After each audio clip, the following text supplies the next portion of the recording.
Tere, greetings on International Human Rights Day. I would love to be with you today, but I'm on a country visit to Greece right now. The economic crisis and austerity measures provide the context for human rights implementation in many areas of Europe. Austerity, I've discovered, affects the full spectrum of human rights, though vulnerable groups such as children, the elderly on low pensions, disabled, minorities, and migrants are groups at particular risk. In Estonia, the crisis has resulted in an increase in poverty. According to the OECD data, between 2007 and 2010, poverty among children in Estonia almost doubled, from 9.4 to 18.1%. Another group of concern to me is stateless children. In 2011, over 1,500 aliens, as you call them, or children with no citizenship, lived in Estonia. Like in Latvia, I have urged Latvia and I urge you to consider whether this is in the best interest of the child. Now, the crisis affects not only economic and social rights, but also civil and political rights. For example, in many European countries, I found that access to justice has become much more difficult because of cuts in legal aid and other measures.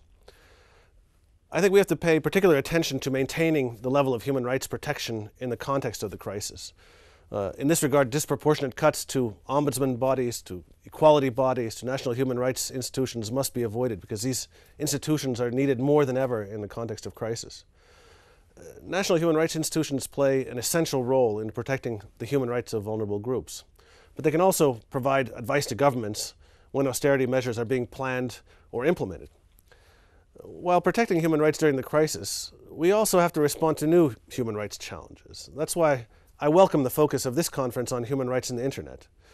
This is a topic of great interest to me because the online world is becoming the space where civil society is developing, where democracy is developing, and human rights in the internet will be one of my priorities throughout the course of my mandate. The internet and social media are a fascinating topic. I think there are new opportunities as well as new challenges from the perspective of human rights. I think this is also true for Estonia, where digital literacy skills are among the highest in the world.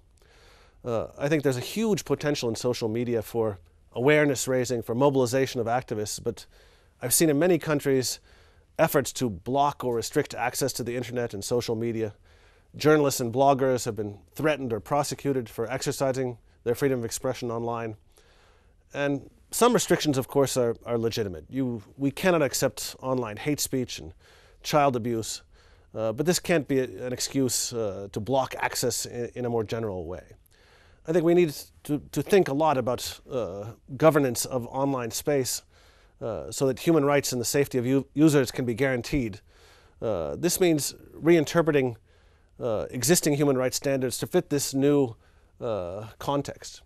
Now, the European Court of Human Rights has recognized the role of the internet in enhancing public access to news and facilitating the dissemination of information.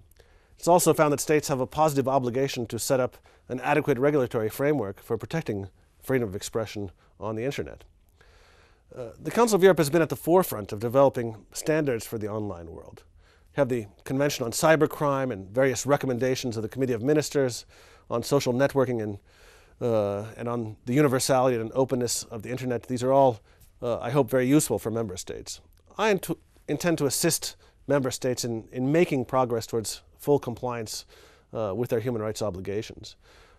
We should make full use of the opportunities presented by social media for raising human rights awareness. I hope that dissemination of the National Human Rights Report launched by the Estonian Institute of Human Rights at this conference will also benefit from full online attention.